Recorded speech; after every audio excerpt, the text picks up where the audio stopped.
with the climate change stuff, right, with all that carbon that is going into the atmosphere, if all of that is really bad and we do want to mitigate it, there are really amazing strategies to do this. And there are ones that we are aware of, right? And then they have there's ones we're aware of, and there's ones we're not even aware of. Like there's things that we don't even know yet about how to do this. But if we start allocating resources, time and energy towards it, we can start to discover these things. Now, one that I have come across, which is really quite interesting, the method is called ASAP, so ASAP, Artificial Starch Anabolic Pathway. And it's a project done by some Chinese researchers, and they have come up with an enzymatic or a pathway to take carbon and turn it into starches. And they do this via a series of enzymatic or chemical reactions that take carbon that you sequester from the atmosphere and then turn it into starches. Now, starches, carbohydrates, essentially, right? And so that can be used for anything that they are used for. So that's turning carbon into a useful fuel for humans or animals. And then there's other products that can be made from those starches as well. Have you heard of this? Negative, guy. I've not heard about this. It sounds dope, though. Yeah, it's actually really interesting. So it's taking carbon, turning it into starches.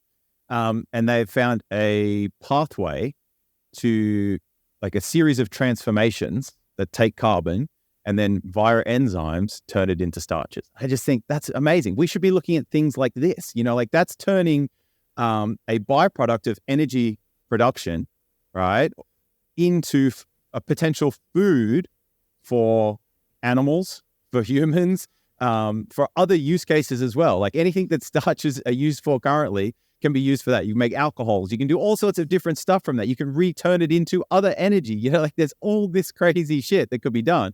But that to me is the sort of stuff that really completes the cycle. I've got the paper here. If you just give me a second, I don't know if you want to chat about any of that. No, it'd be dope, guy. You go to a bakery and you go to buy some Italian bread or some Portuguese bifana, and it says on the package, this was made by carbon emissions released from so-and-so, plant or whatever. That'd be hilarious. Like, I'm eating, you'd be thinking like, I'm eating like carbon emissions. I'm eating pollution. This bread was made with essentially. It's kind of cool actually though. Like, right? Yeah, it's kind of dope. It would be funny at the beginning though. People would be kind of like, what the fuck? Imagine you would just see like a factory on the label and it's like releasing all these emissions, and that'd be like the sticker, so you would know that it was made with pollution. Hopefully that by that point we're not, we're kind of away from that, but so I think it's really cool. And I think that there are so many of these potential things out there that we just have not discovered yet because we haven't like necessarily allocated the resources and the time and energy towards trying to discover them. Now, like there has been that, but not to the level that there could be. And that's what we need to push. Like instead of slowing down in these circumstances, I think the answer is actually like accelerate. Like it's actually accelerate towards these things. There's actually, just before I bring up the ASAP DAO, I just want to, there's this amazing, everyone wants to slow down AI research. Everyone wants to, like stop nuclear, stop all these things that could hurt us. When actually, there's a way you could think about it that says that it's actually in our best interest, and it's immoral not to do it.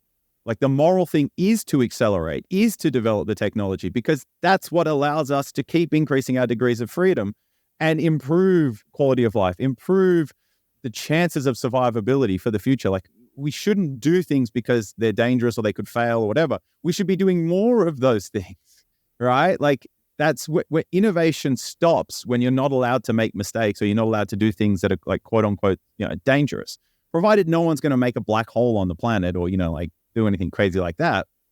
Obviously there's some limits there, but we could extend those bounds a little bit more, I think.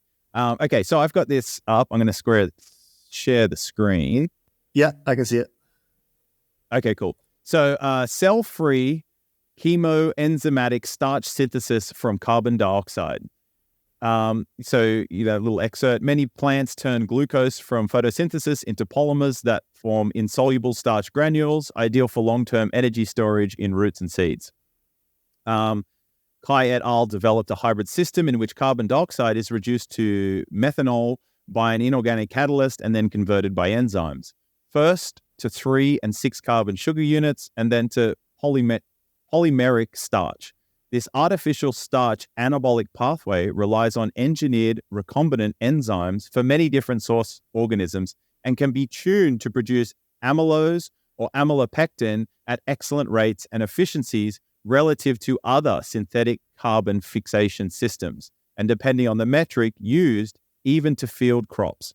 So what they're saying here is that this method is getting close to the efficiency of plants, like growing plants. And we saw on that other graph that,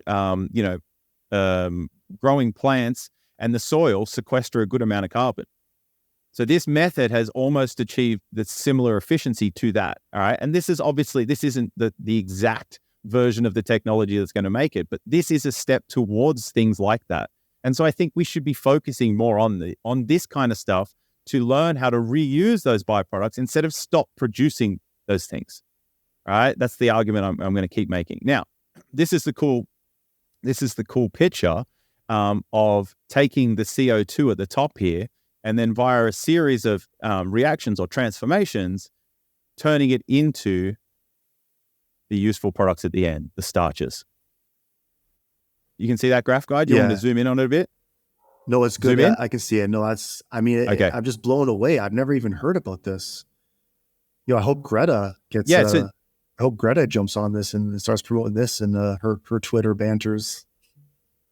Yeah. Okay. So let's get into we can link this in the show notes. So if anyone wants to have a read over it, it's actually really interesting. If you do this, I think it's 27 square kilometers.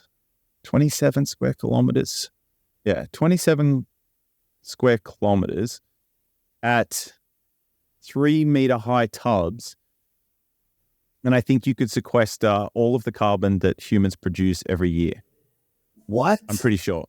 I'll do some more rough math on it. Yeah. And I'll include that in the show notes as well. Okay. Well, but I'm going to get back to us. All right. You go. Well, regardless, dude. Keep going. Regardless, that technology is fucking sick. Like, it looks really plausible that we could get there.